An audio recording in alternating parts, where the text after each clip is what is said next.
Dante, para saan yung special elections sa Dasmariñas, Cavite? Magandang tanghali, Aga. Ito ay para punan yung nabakanting pwesto ni noong in-expect man si Kiko Bartaga dyan sa Lone District ng Dasmariñas, Cavite.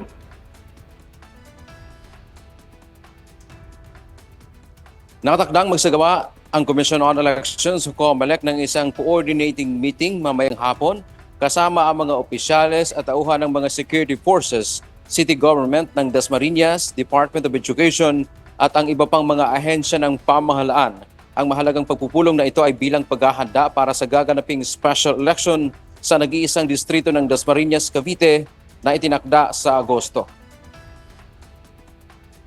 Ang fixed date natin ay August 29 na. Yun din na napag-usapan namin kanina sa Commission and Bank. Bukas magkakaroon tayo ng coordinating meeting sa mga opisyales at mga tauhan ng mga security forces natin. Ayon sa komisyon, layunin ng pulong na plantsahin ang mga detalye para sa eleksyon kabilang ang paglalabas ng calendar of activities. Dito tutukuyin ang mga mahalagang petsa para sa filing ng certificates of candidacy, campaign period, election period at pagpapatupad ng gun ban. Binigyang diin ng COMELEC na ang halalan sa Dasmariñas ay isang manual election. Inaasahang aabot sa 450,000 na registered voters ang lalahok na ayon pa sa komisyon ay doble sa bilang ng mga botantes sa Antipolo City.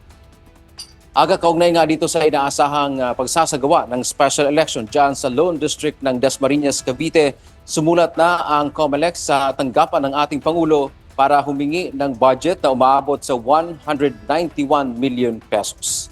Yan mo ang ating update mula dito sa Maynila. Balik sa iyo, Aga. Maraming salamat, Dante Amento.